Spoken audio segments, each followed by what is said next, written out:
Your smile is your logo. Your personality is your brand. An experience with you becomes your trademark. Rightly said by Jay Danzey. A very good evening to one and all present here. On behalf of the management, secretary, principal, HOD, and the faculty members of the Department of Corporate Secretaryship of Dwarakdas Govardhan Das Vaishnav College, I, Dr. Subha Subramanian, feel privileged to welcome you all for this wonderful evening. I welcome all the faculty members, academicians, participants, and the distinguished resource person for the day. A day without prayer is a day without blessing, and a life without prayer is a life without power. So now let us start the session with a college prayer.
सत्यव्रतं सत्यपरं त्रिसत्यं सत्यस्य योनिं निहितं च सत्ये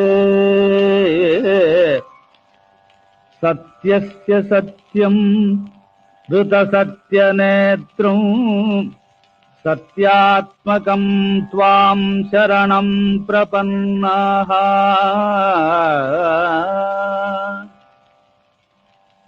वाणी गुणानुकथने श्रवणो कथायां हस्तौ च कर्मसु मनस्तव पादयोर्नः स्मृत्यां शिरस्तव निवास जगत्प्रणामे दृष्टिः सतां दर्शनेस्तु भवत्तनूनाम् नमो भगवते तस्मै कृष्णायाद्भुतकर्मणे रूपनामविभेदेन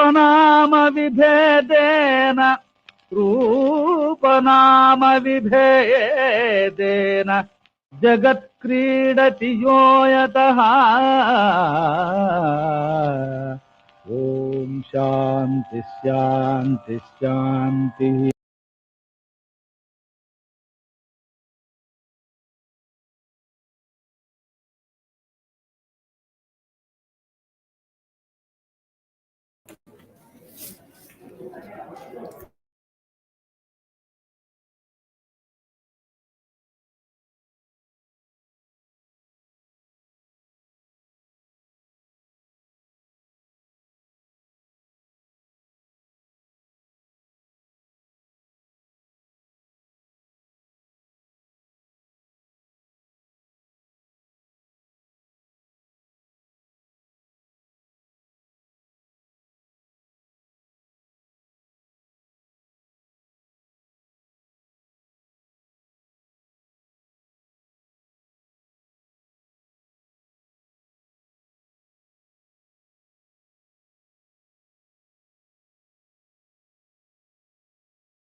As said by Mark Twain, the two most important days in your life are the day you are born and the day you find out why.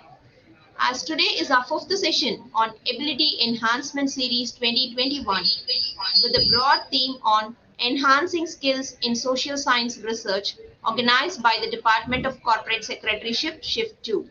The main objective of the program is to impart the skills of students with the brilliant minds of resource person. I hope all the participants will find this webinar as interesting and enhance skill for their career. Thus, enhancing the skills of youth will result in a happy, healthy, prosperous, and strong nation. The future depends on what you do today. With this line, now I request Mr. Satyanarayanan Sir, Assistant Professor, Department of Corporate Secretaryship, Shift 2, to introduce the resource person, Dr. Pradipta Banerjee, Sir, for today's Abilities Enhancement series on the topic Enhancing Skills in Social Science Research. Sir, please take over the session. Satyanarayanan Sir.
Yeah. Arukilam. Good afternoon to one and all present.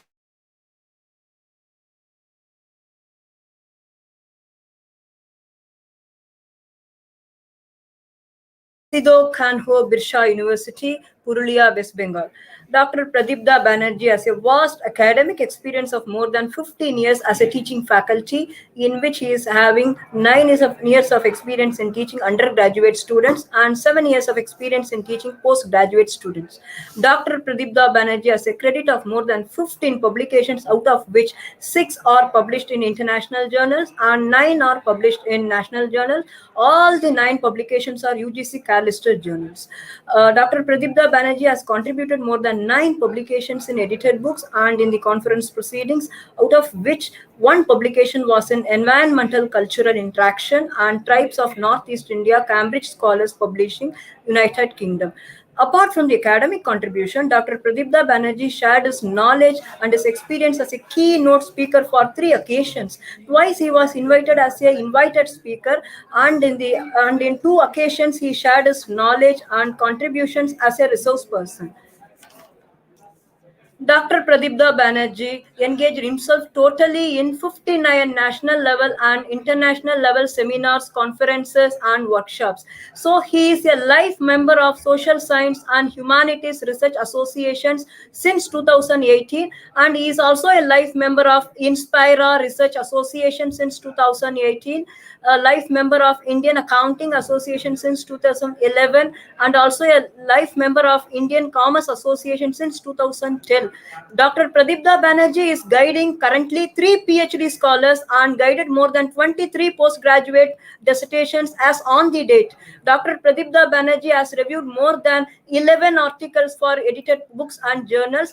He is the university gold medalist in MCOM examination and also won cash prize for securing first position in MCOM by the University of Burdwan in the year 1998. Last but not least, Dr. Pradipda Banerjee has awarded Junior Research Fellowship by the University Grants Commission in the year 2018. Dr. Banerjee to share his own experience, knowledge, skills through his lecture on enhancing skill in social science research, which will be highly useful for the students community as well as the teaching fraternity as a whole. Welcome to the dais, sir. This is your room.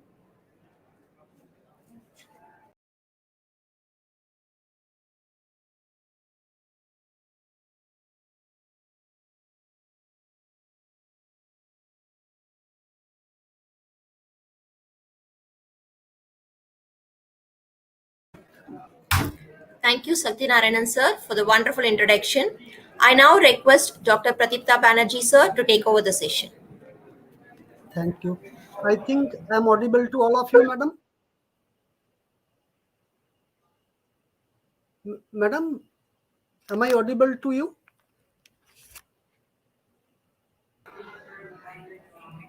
Hello. Yes, sir, you are audible. Okay, madam.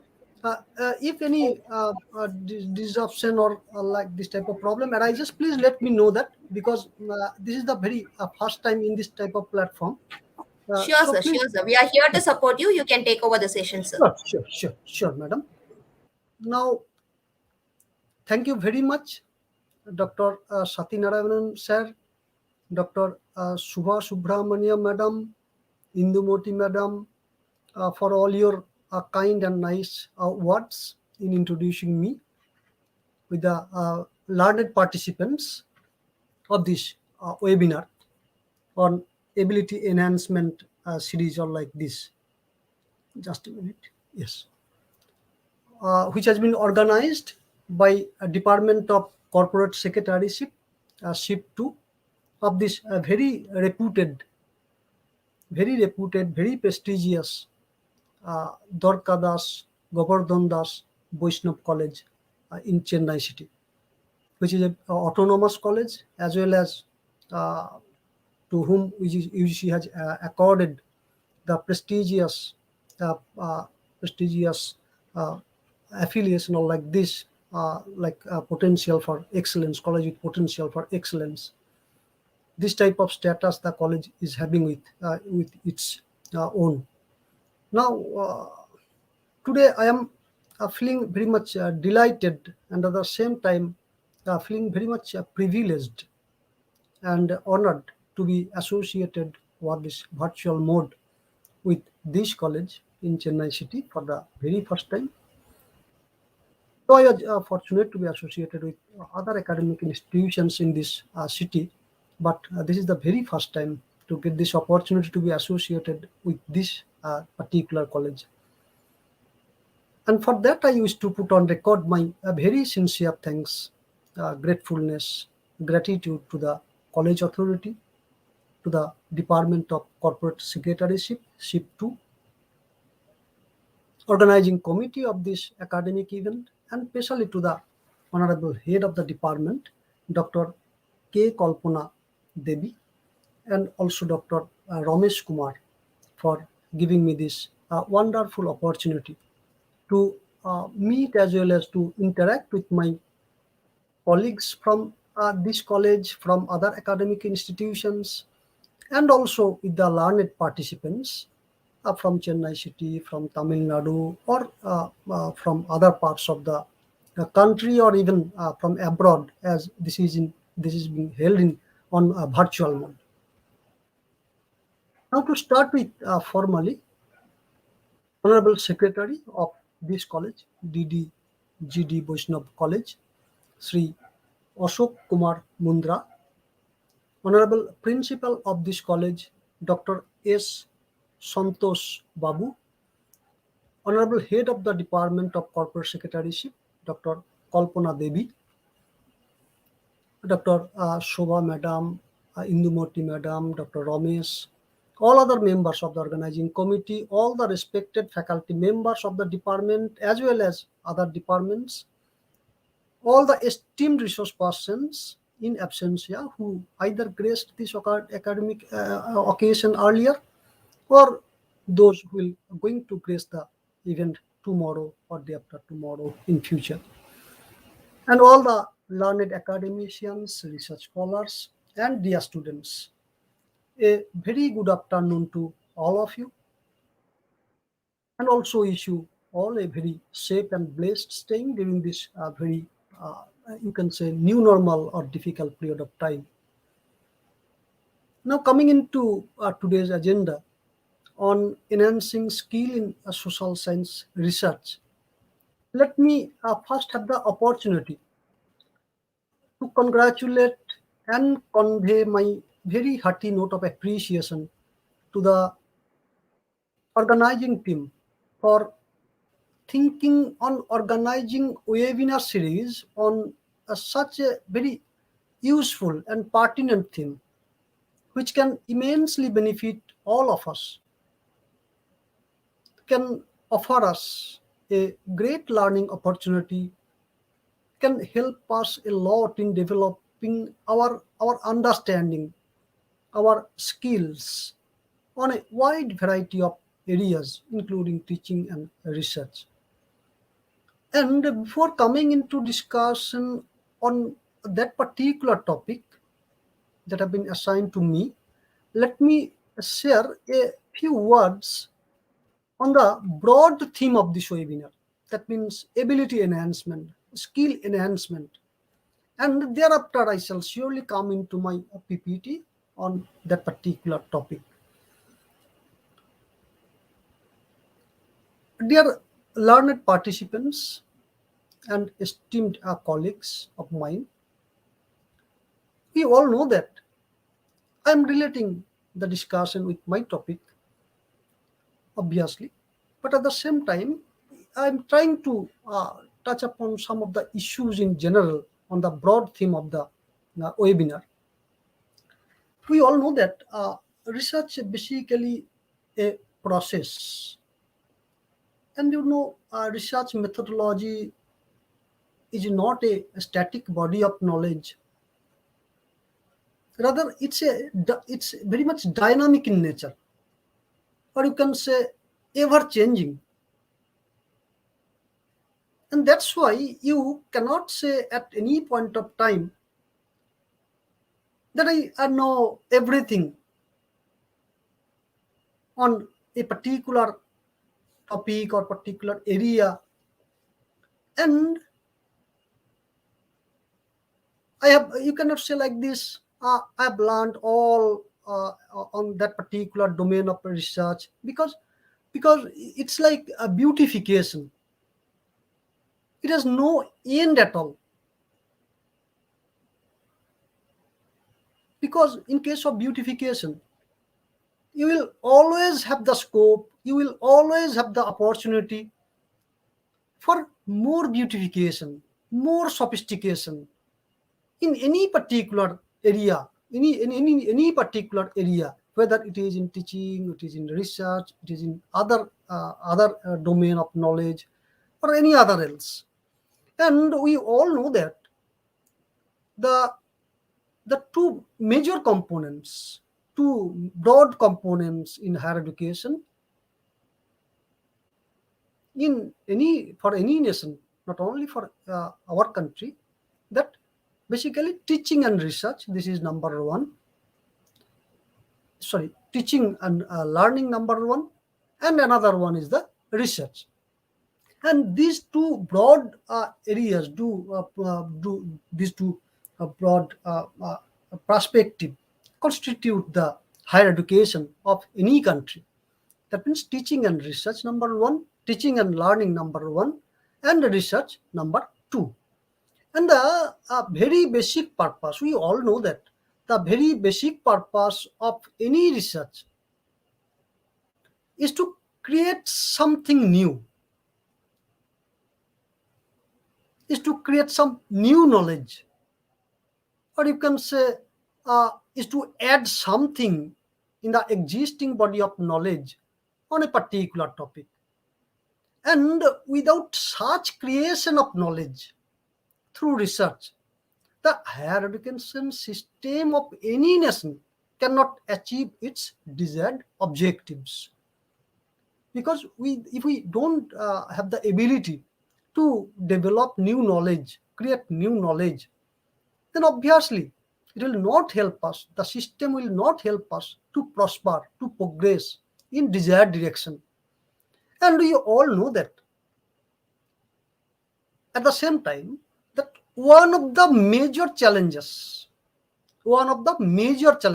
that our country is facing, you can say from a very long past, is the problem of unemployment. And this is, you can say, one of the inherent characteristics, or you can say the ingredient of our economy since our independence.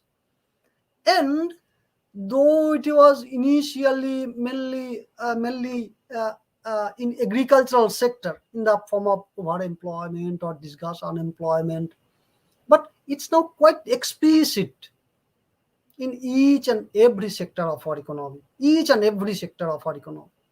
Now, if we have a look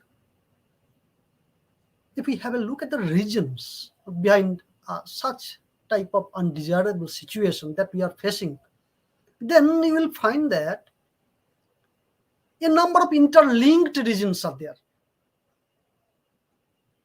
like slow economic growth, increase in population, agriculture basically seasonal occupation, slow growth of industrialization, some are saying about less investments, less savings, lack of proper planning, basically long-term planning, and many others.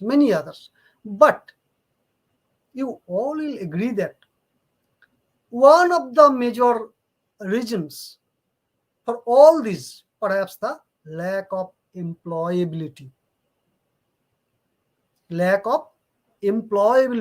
among the youths of us. And over the years, we are witnessing that we have been lagging behind. We are lagging behind many developed and many developing countries in the pathway to excellence in not only in teaching or in research, but to the excellence in various domain. And in spite of our rich heritage of ancient Indian education system, ancient education knowledge, thought, the rich heritage to pursuit to knowledge, pursuit to wisdom, in spite of that, we had world-class institutions in our ancient India. We all know that Takshashila, Nalanda, Vikramshila, and many others, which at that times set the highest standard of multidisciplinary teaching, multidisciplinary research, and attracted scholars around the globe, students from across the backgrounds, across the countries. In spite of that, our education system produced such a great scholars like Aryabhatta, Chanakya, Patanjali, Nagarjuna, Gautama Buddha, and many others, who made their seminal contribution to the not only knowledge but to the world knowledge. in diverse field like astronomy, medical science, mathematics, architecture, and many others. But unfortunately, at present times, the top higher educational institutions of our country is facing difficulty in finding place in the top universities, top higher educational institutions in the world. While our country attracted scholars from the abroad earlier in ancient times, the tendency of the students of present times to opt other countries for their higher studies, their research, is increasing day by day. We all are witnessing all this. We are producing thousands and thousands of job seekers every year, and adding the number of unemployed youth in our country. We are in many times focusing on granting degrees, granting certificates, issuing certificates, rather than focusing on imparting the life skills among them to make them competitive, to make them employable.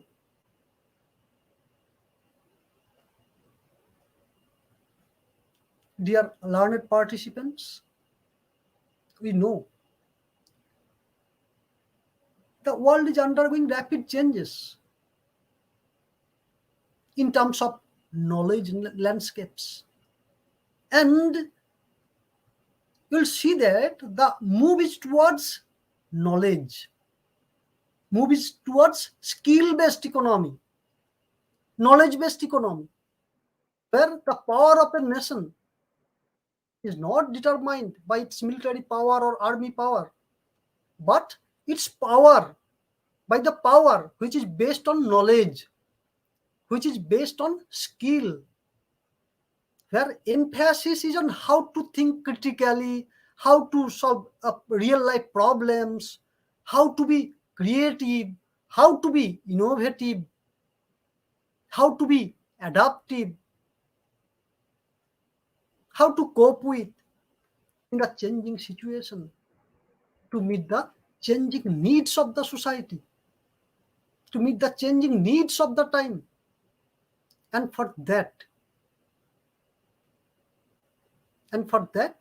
embedding skill and employability into the core of higher education system is considered as the key priority for every education system in the globe.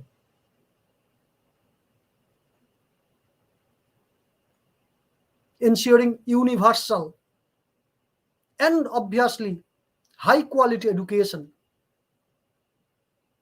is the prerequisite for developing as well as for utilizing the available talents, available human resources of a country for the betterment of the individual, for the betterment of the society, for the betterment of the country. Otherwise, your population will become your burden.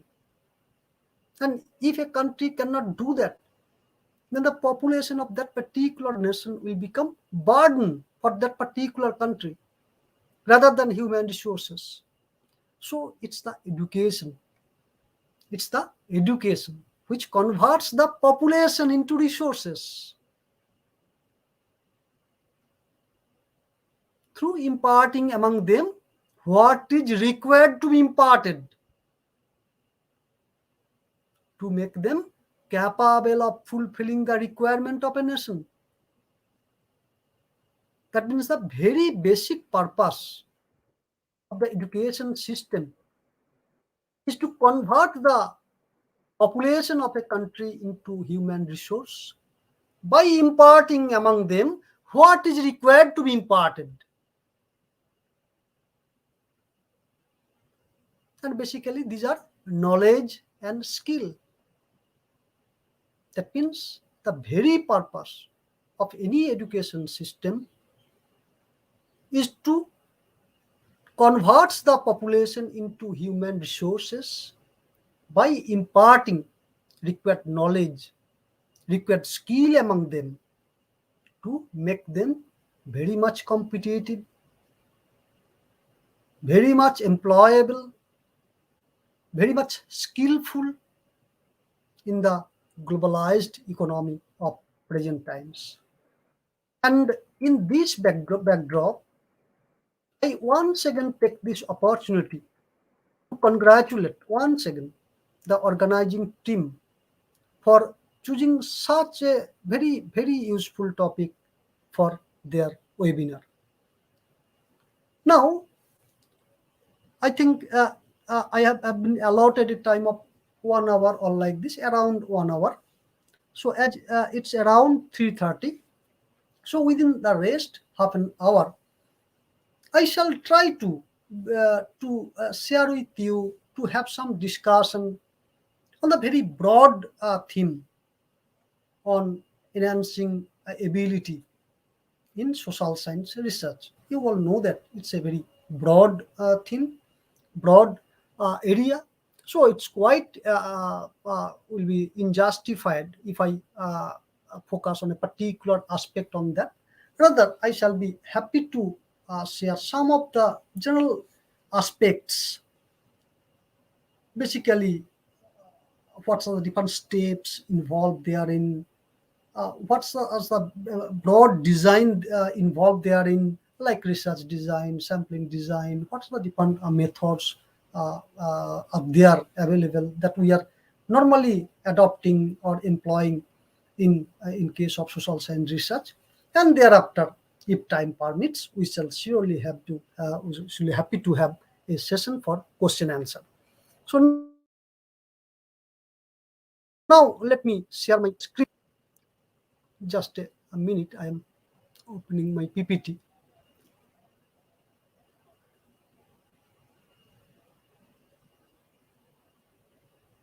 Just a minute.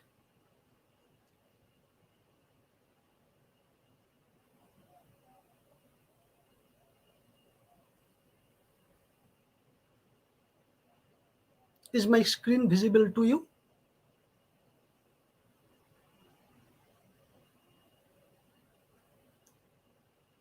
Is my screen visible to you? Anyone, please respond.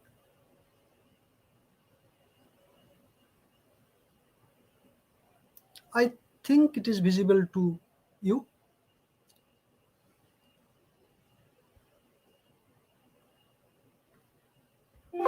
Anyone can also let me know through chat box also.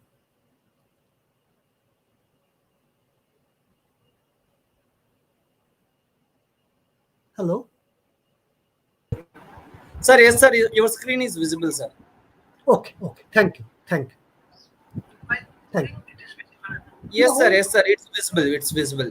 okay. Thank you for your response. Thank you. Now, if we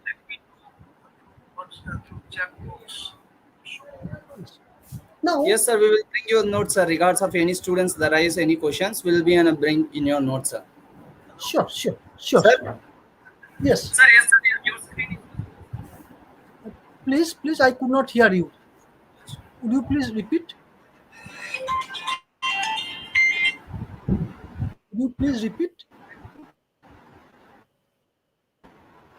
Sir, can you Or I switch shall on your camera, sir? So actually, I am facing network issue. That's why when I am going to share my screen, actually, it's getting very low connectivity. That's why I put up my video.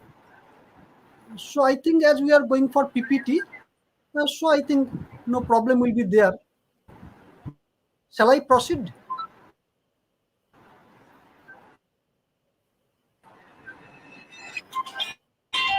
Shall I proceed with this?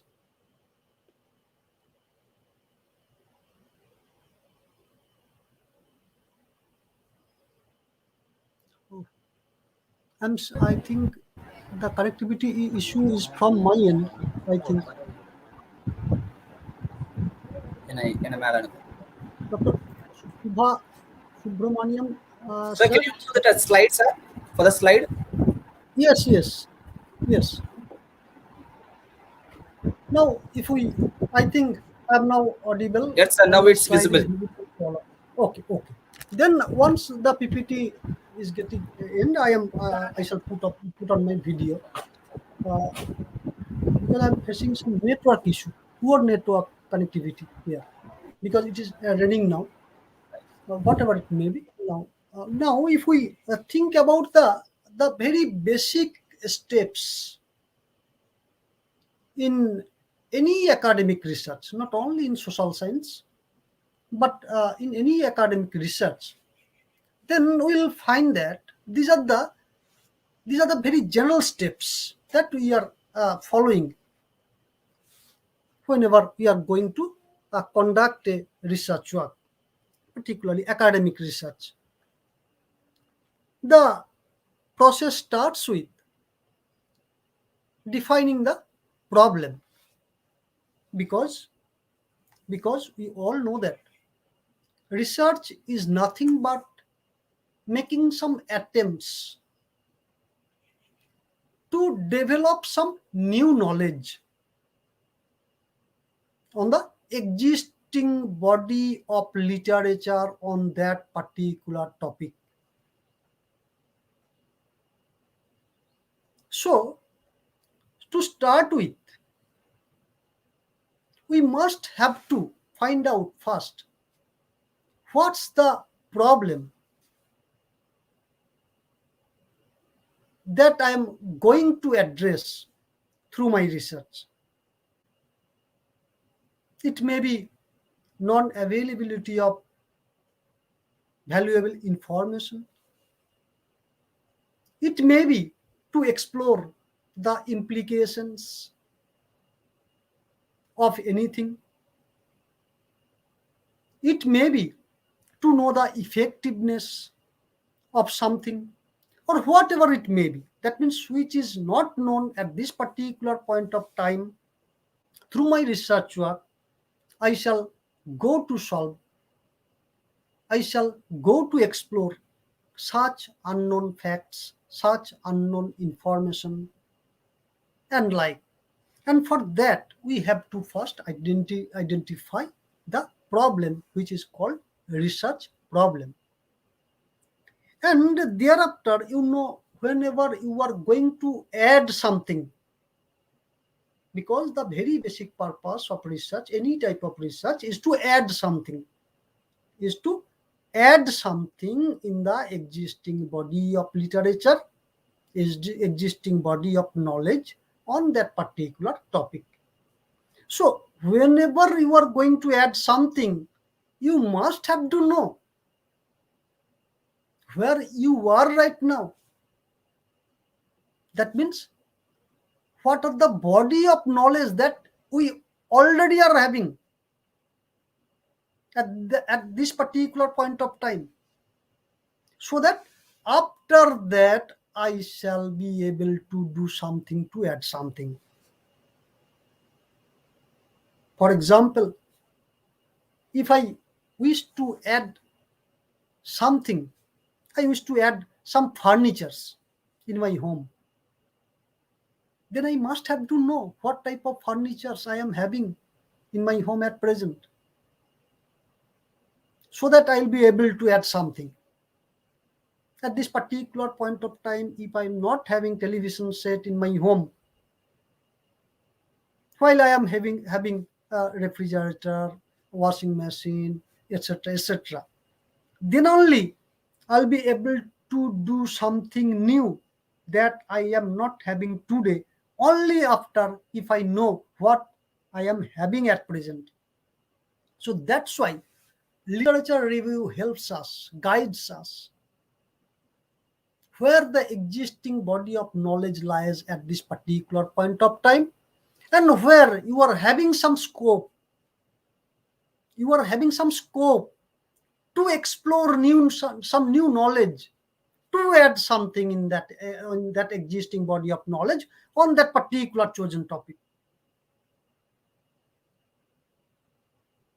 And on the basis of that, That means on the basis of the scope that you could identify through extensive review of existing literature, which is popularly called research gap. In case of our furniture, the gap is that I am not having television set in my home, so I am having some scope to add some furniture by purchasing a new television set for my home. Here also, through extensive review of literature, we can find the scope, we can find the gap that I can fulfill through my research work. And on the basis of that research gap, that means on the basis of the scope of doing some research in that particular area, on that particular topic, we shall have to set our objectives specifically. That means workable objectives, because without having any objectives, nothing can be done. Or if it can be done, then it will be meaningless. If I am not having any objectives, even in our day-to-day life, then also whatever effort we are taking in our life will be just meaningless. If before coming out from our home, if I don't know where I used to go, that means if we don't have any objective to reach in a particular place, then just roaming here and there without having any objectives will just be a meaningless effort. Likewise, if you are not having any specific workable objectives, then any type of endeavor, any type of academic pursuit, any type of research activities will ultimately have no significance to serve any purpose.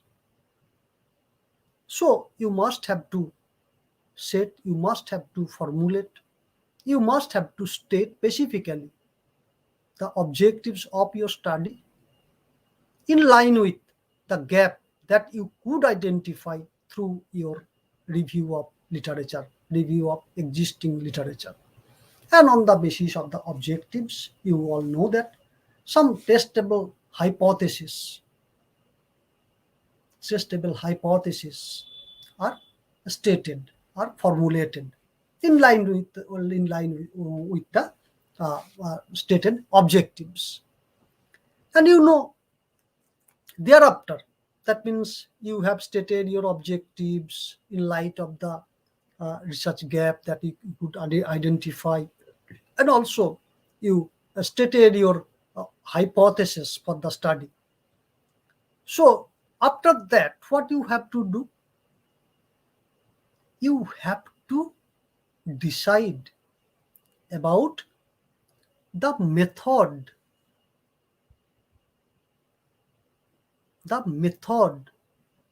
that you will employ, you will use to collect the required information, required data for your study.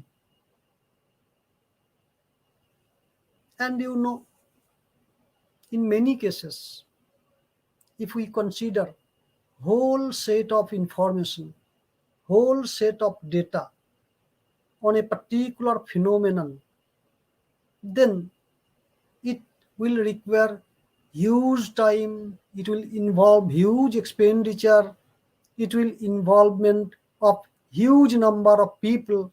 So in many cases, we are not having the option, we cannot afford the luxury of considering all the information, all the data relating to a particular phenomenon, and normally we normally select a portion of that which is called sample.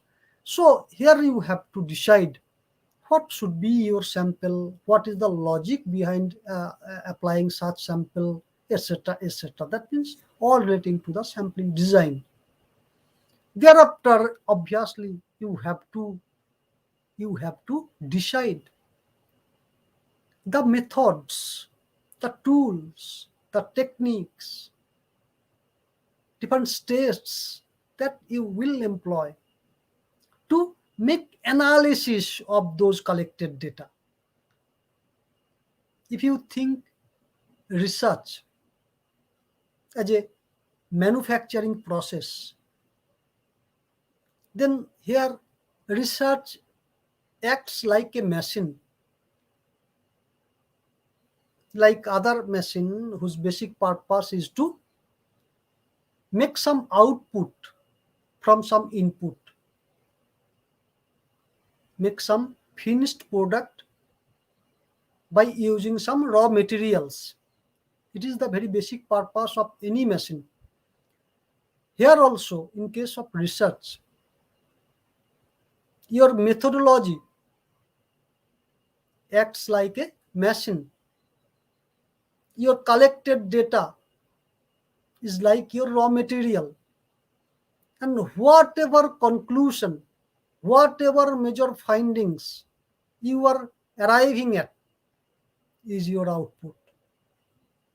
So research methodology converts the collected data into some conclusion, into some findings, into some exploration of some facts. So here, the quality of the output depends to a great extent on the machine, apart from many other factors like quality of the raw materials, quality of the person who is supervising the machine, many others. But at the same time, machine also plays a significant role, an important role in the quality of the finished product. So here also, methodology that you are going to employ in your research with many other things also play a very, very significant role on the quality of your findings, quality of your conclusion, and also quality of the suggestion that you are going to give to the different stakeholders on the basis of findings that you could get through your research. So you must have to think very wisely. You have to concentrate. You have to put your best in designing the methodology for making analysis of the data. And after deciding all this, what you have to do? You have to collect your required data. You have to process the collected data by application of the methodology that you have selected for your study. And on the basis of such analysis, you have to make interpretation. And ultimately, you have to come into some conclusion. So these are the very basic steps those are involved in any type of academic research. And all the steps comprising the research design and the portion, those are dealing with how to collect data, how to apply different types of techniques in collecting data, how to select the sample, how to process the how to make the data amenable for processing. All these are taken care of by research design. So now coming into my next slide, here I have written the very basic purpose, or you can say the very basic meaning of research design and sampling design. You all know that And what is the meaning of design? Design means some a sketch, or you can say some framework, or you can say some plan of doing something. That means undertaking any job or like this, and it is normally made beforehand. That means before the job is being actually done, with the objective to ensure that action achieves its objective. This is the very basic purpose of having any type of plan before something, to ensure the action achieves its objective, and obviously with minimum expenditure, minimum time, and minimum energy. That means involvement. This is the very basic purpose of having any type of plan before doing anything. Suppose before going to market for collecting some vegetables, normally what we do, before coming out from our home, we make a list that these items I have to procure today for my home. Now, if I don't have that type of planning, then what will happen?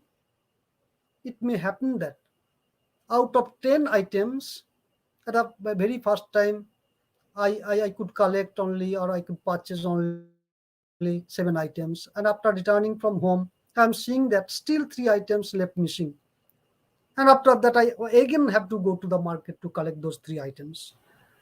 But if I have a plan in the form of list, that these are the items that I have to procure from the market today, then it will save my time, it will save my money, it will save my involvement. Likewise, research design is the blueprint, or you can say plan of action for your research study, for your research work. And a researcher makes his decision on various aspects of his study before undertaking the study. But if a researcher don't have that type of plan before undertaking a research, then obviously his or her valuable time will get wasted. He may incur some monetary loss. He can require a lots of time to complete his research. So before undertaking a research, it's always advisable that a researcher should know, before undertaking his study or her study, what specific questions he or she is going to answer through his study, what type of information, what type of data will be used in his or her study, from where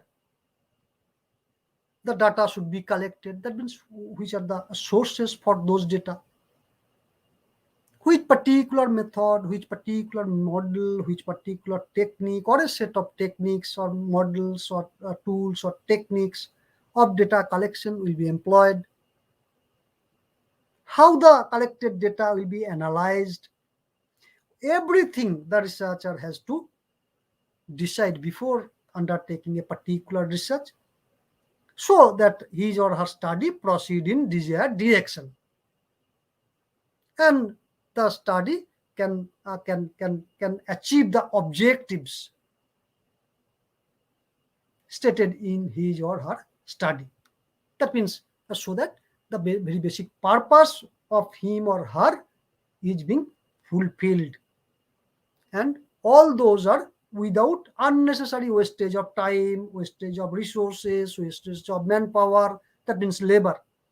So research design is a framework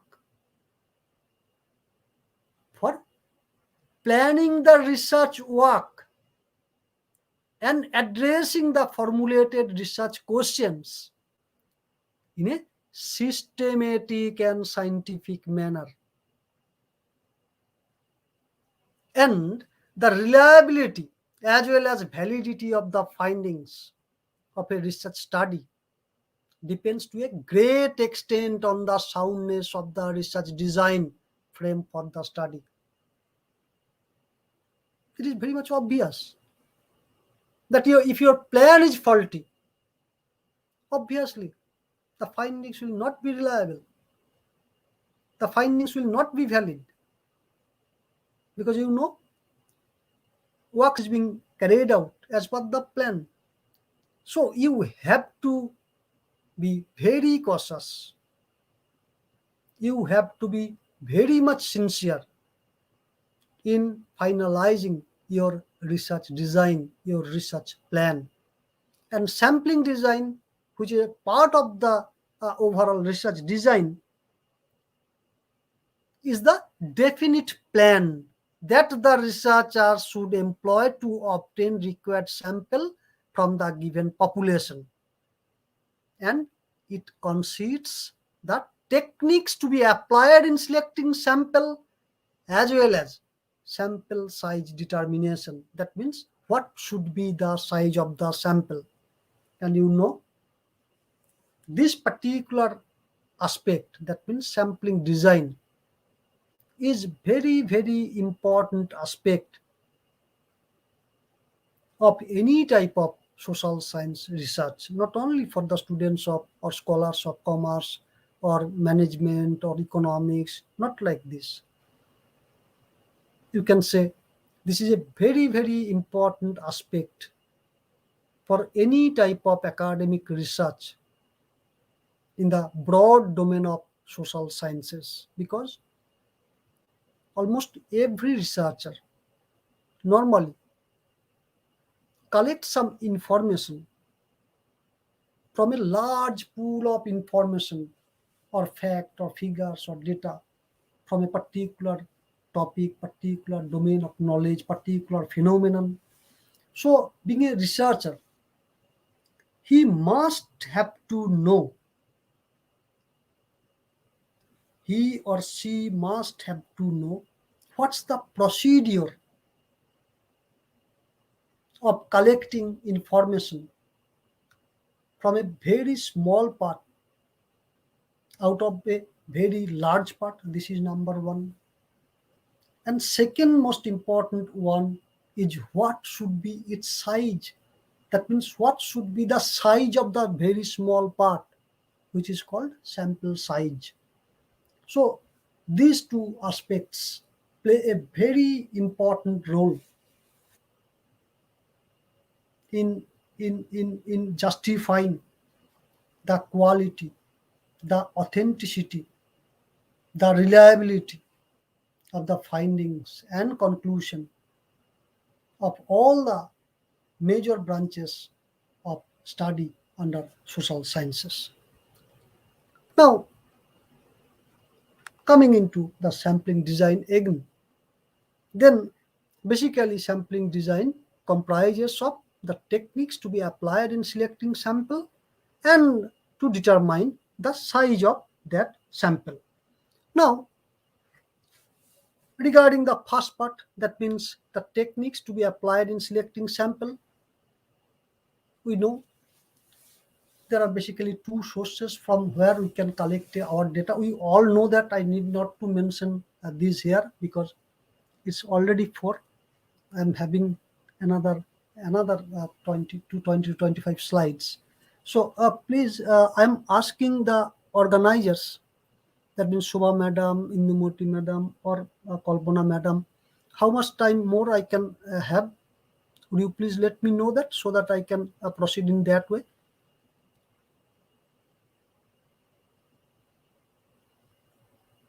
Would you please let me know that? By what time I have to conclude? Any madam or sir from the organizers?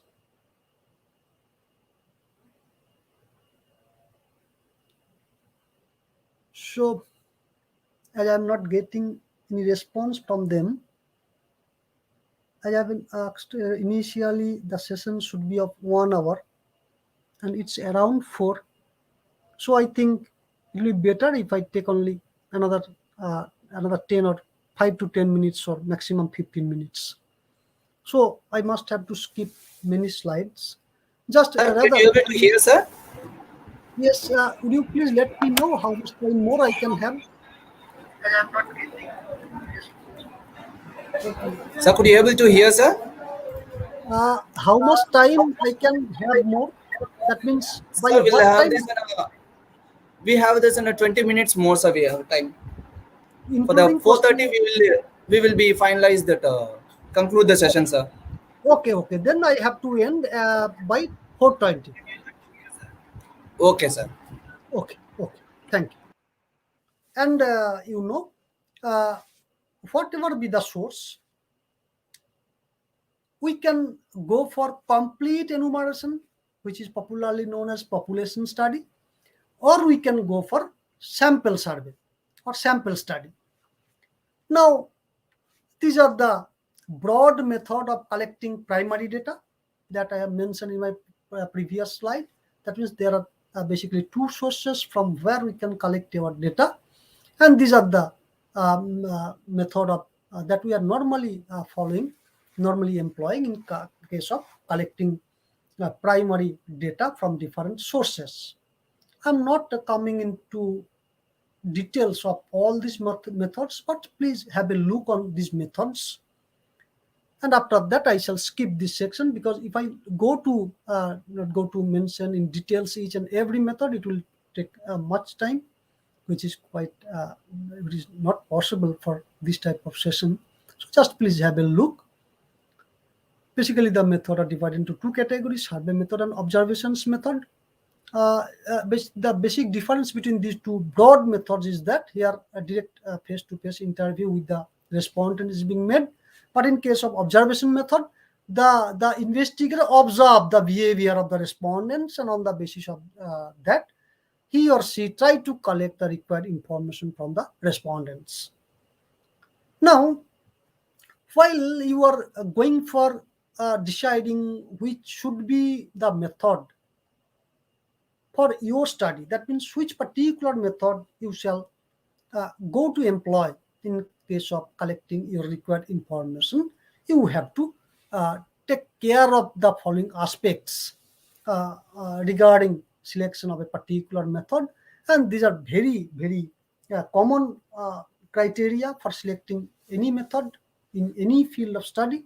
That is cost involved in collecting required data, what should be the time frame that will be required for that particular method, what's the response rate. Response rate varies from case to case, topic of research to topic of research, and the speed of data collection. That means what time you are having with you for collecting the required data. Survey coverage area, that means what area you have to cover in your research. If you have to cover up a very small geographical area, you may choose a particular method which is more sophisticated. But if you have to cover a wide geographical area, then you may have to select a less sophisticated method in spite of sophisticated method, as your area is very vast. Next, biasness in collecting data. Different types of biasnesses, different degrees of biasnesses are there, which are inherent in different types of methods, techniques. So you have to take care of that aspect also. Volume of data, question diversity. In case of monotonous question, the method may be something different from a questionnaire that is having very diverse question.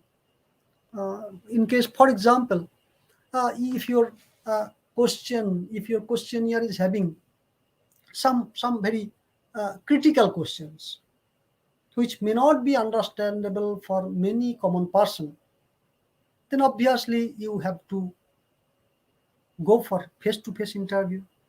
While if you are having a very simple questions, unambiguous questions in your questionnaire, then you may send the questions over through mail or through Google link, because here you can expect that the respondents will be able to understand what you are going to ask to them, and on the basis of that he will be able to give you the valid response. So keeping all these facts into consideration, you have to decide which particular method you will go to apply, you go to employ for collecting required information, because you must have to decide everything with complete logic, with rational, because the results will ultimately, the results, the authenticity of the results, the reliability of the results obviously will depend on the quality of the data you have collected. Also, the method that you have applied in collecting the data, the method that you have applied in analyzing the data. So all the effects, all the impact of all of these will be there in your findings, in your conclusion. That means in your research output. So be very cautious on that particular aspect. And these are the sources of secondary data.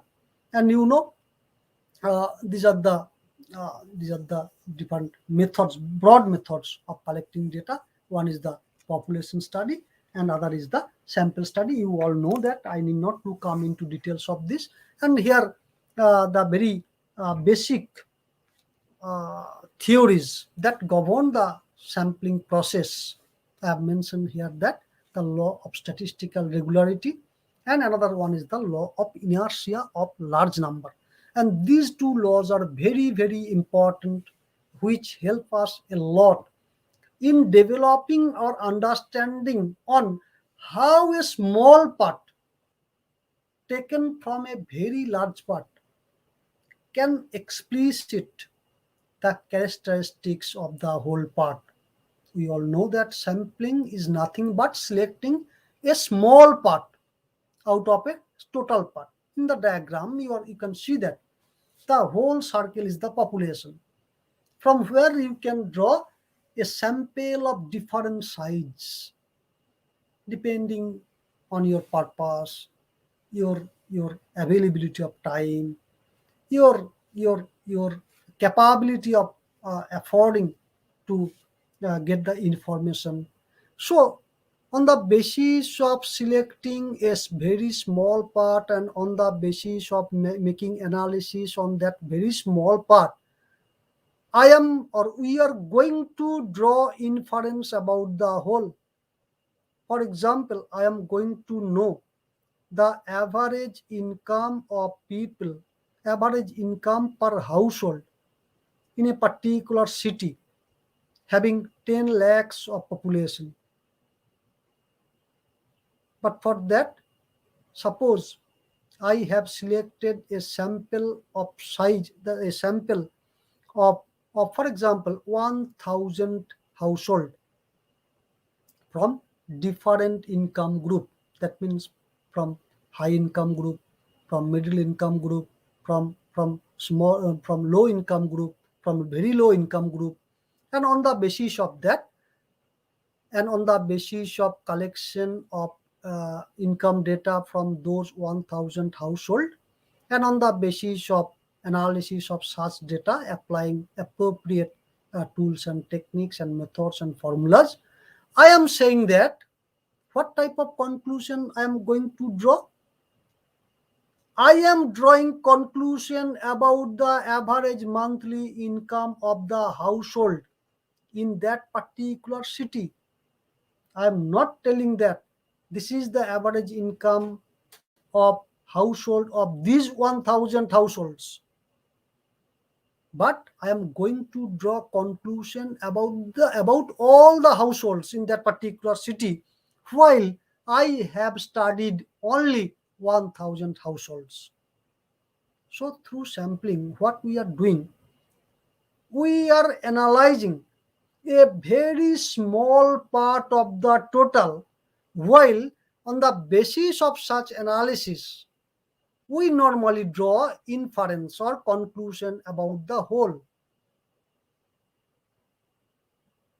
And that particular process is governed by two important theories, two important theorems of statistics. One is law of statistical regularity, and other one is the law of inertia of large number.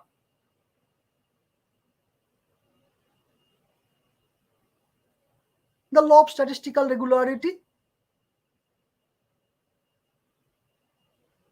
is derived from the mathematical theory, mathematical statistics, mathematical probability.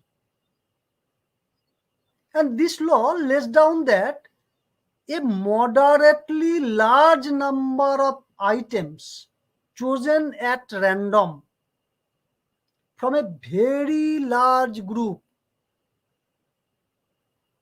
are almost sure to have the characteristics of the large group. Then what does this law states? This law states that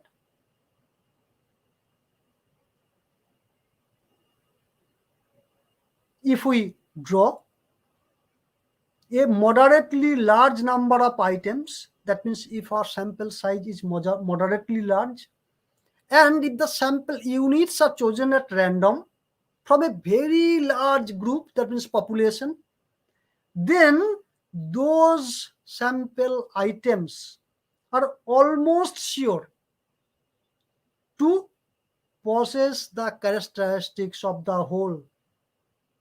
For example, let's skip the example because it will take much more time. And what's the law of inertia of large number? This law is an immediate deduction from the principle of statistical regularity. And law of inertia of large number states other things remaining the same, that means other things being equal, as the sample size increases, the results tend to be more reliable and more accurate. That means law of inertia of large numbers. And this is based on the fact that the behavior of a phenomenon on a large scale, you all know that, is generally stable.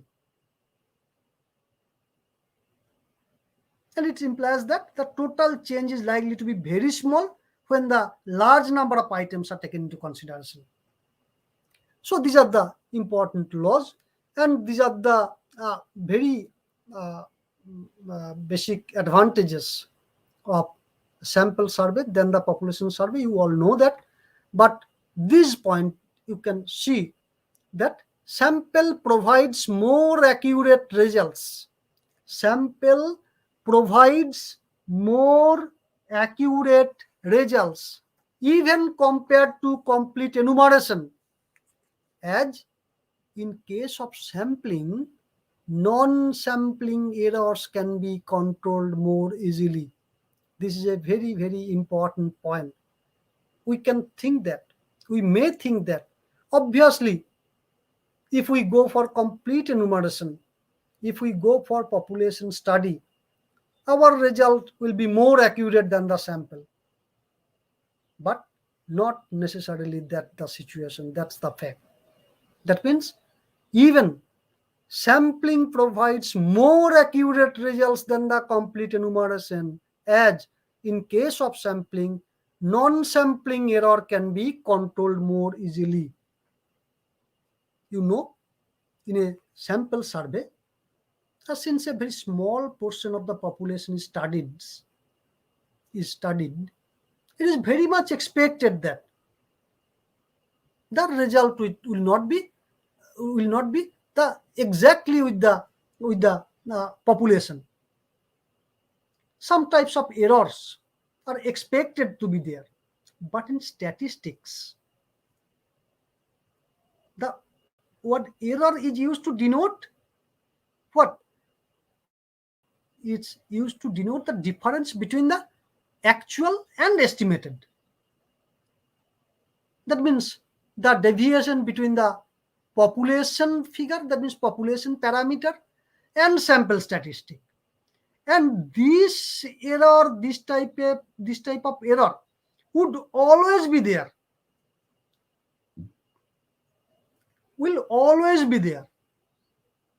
No matter how the sample has been drawn, or what method you have applied, or what is the size of the sample, whether they are representative or not, whatever it may be, errors are highly expected to be there.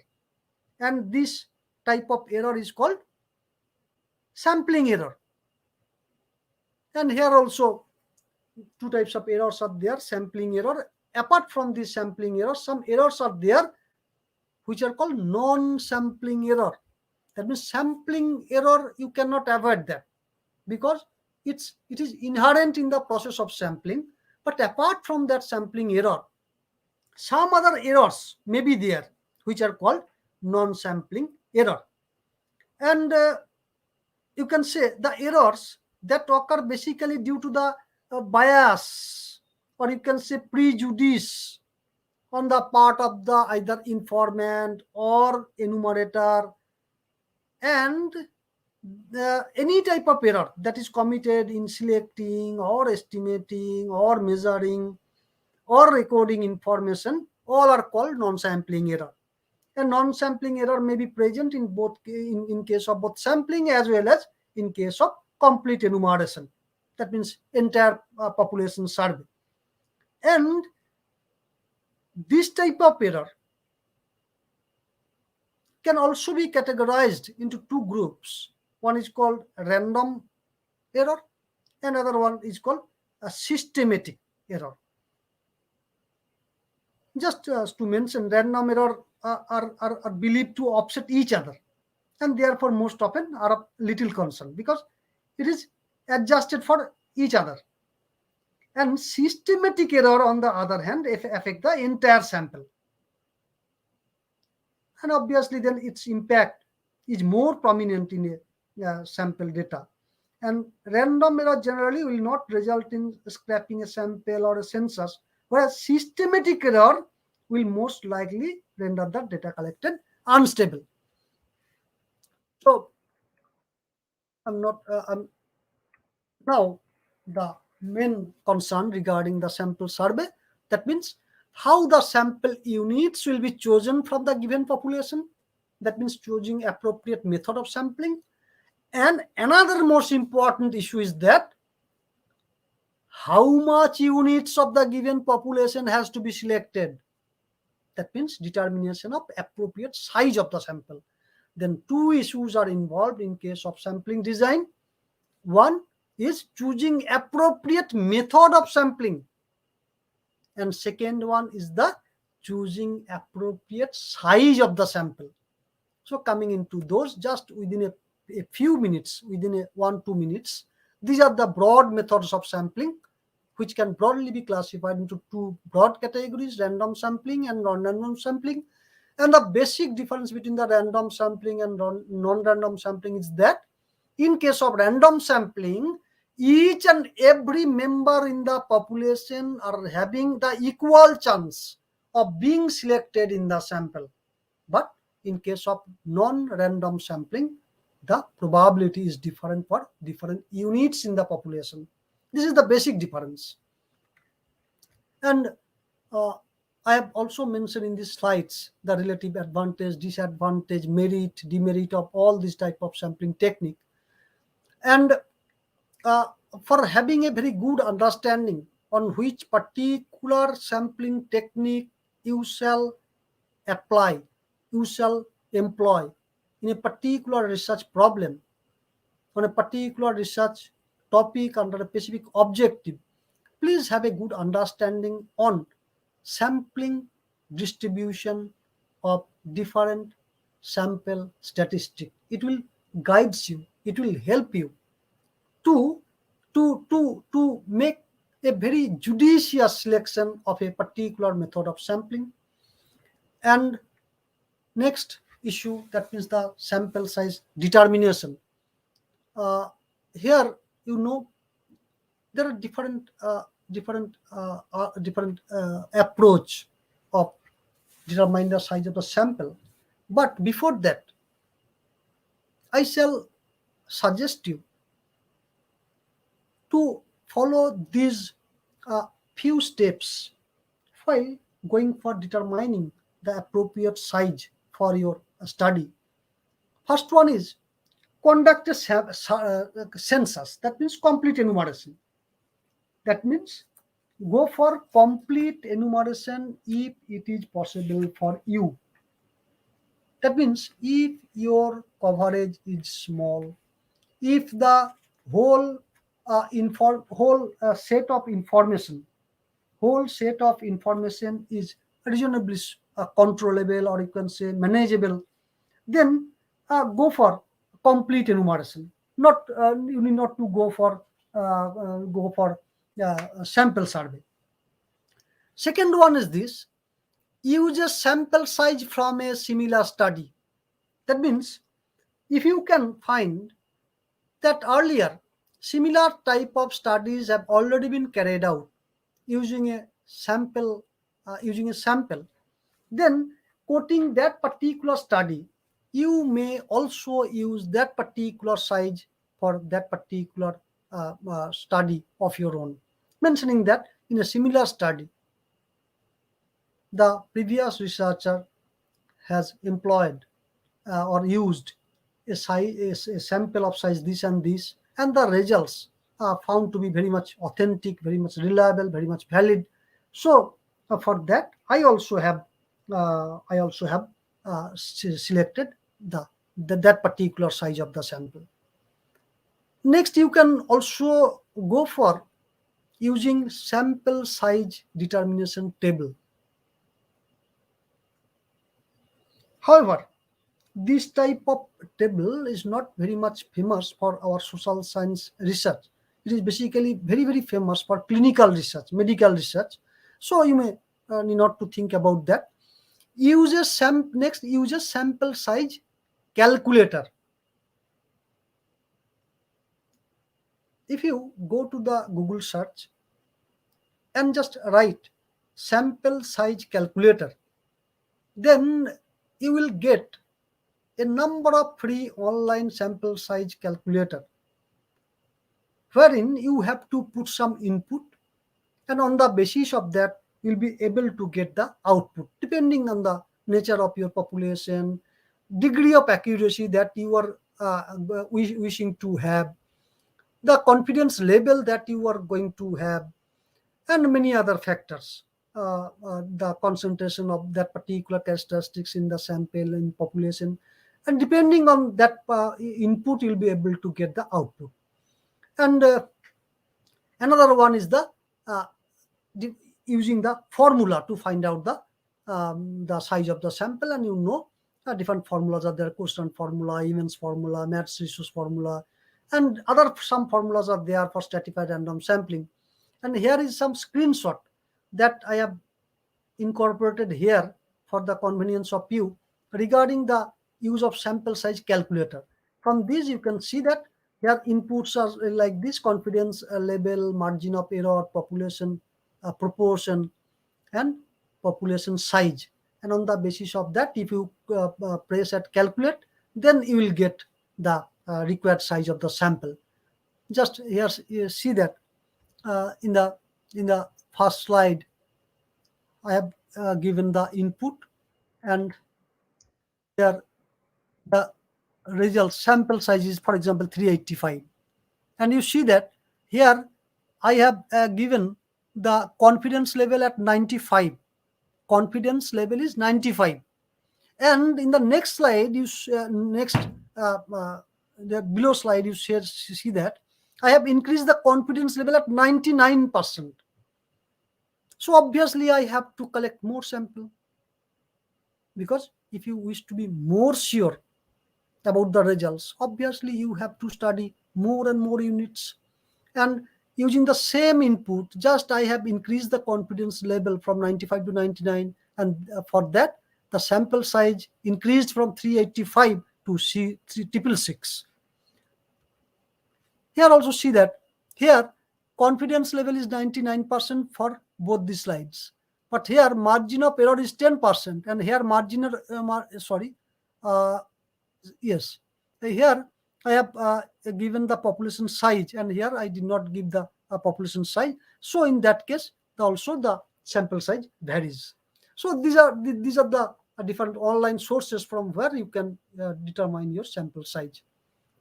These are some example, and also, so with this, I think I must have to conclude right now, because now the organizers have said me that I have to conclude in 4:20 and it's around 4:27. So with this, and once again conveying my very sincere thanks, very sincere thankfulness to organizers, to the college authority, to the HOD ma'am and other faculty members, and also to all the participants, all the valued participants, all the esteemed colleagues of mine, for offering me a very nice session. So it's over to you, Doctor. Over to you, uh, from the host. Shobha madam. Shobha madam. It's over to you, Shobha madam. Yeah. Thank you, sir. Sir, we sincerely thank you for the detailed and highly informative session. This session makes us clear understanding about the education and the attainment of skills. You are the central pillars, and this helps us to get a better employment opportunity, sir. This will contribute to a sustainable economic growth. I sincerely thank you for this wonderful session, sir. I now open the day for the questions. If you have any questions, you can post it on the chat box. Sir, we sincerely thank you for this wonderful session, sir. I now open the day for the questions. If you have any questions, you can post it on the chat box. This will contribute to a sustainable economic growth. I sincerely thank you for this wonderful session, sir. I now open the day for the questions. If you have any questions, I hope the session was very easy to understand and clear for them. So there is no questions posted. I thank you for the wonderful session, sir. I now request Rajesh Khanna, sir, Assistant Professor, Department of Corporate Secretaryship, Shift 2, to propose the vote of thanks.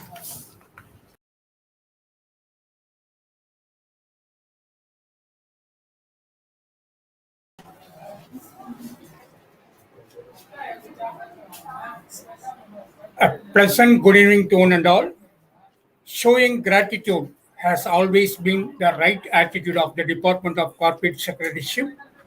At this juncture, I would like to extend sincere thanks to the management, the secretary, and the principal of our college for having given us a chance to organize this, permission to organize this wonderful webinar, and for having extended their active support in all our endeavors. Organizing this kind of webinar is the need of the hour. Sensing that need, the head of the department, Dr. K. Kalpana Devi, has taken painstaking effort to organize this seminar in a wonderful manner. I extend my sincere thanks to our head of the department. Dear students, today we are really fortunate and lucky enough to have Dr. Pradipta Banerjee as our resource person. Sir, you have proved that you are not only a resource person but also a resourceful person. The way in which you have handled the session is really commendable, informative, interesting, suggestive, constructive. In fact, it is an eye opener for all our students. So, thank you so much for having rendered a wonderful job today. I'm so optimistic that we will make use of your service in the years to come. And I would like to extend my sincere thanks to the illustrious icons of our department. It is none other than all our staff members for having extended active coordination since day one. It will not be fair on my part if I fail to extend my sincere thanks to the real brand ambassadors of our college. It is none other than all our students. Students, we have been receiving overwhelming response to the maximum extent possible since day one. Thank you so much for your active participation and interaction. But for you organizing this kind of webinar would have been a mirage. We are so confident and optimistic that we will extend the active support with same spirit in all our future programs. Let me thank one and all. Thank you so much.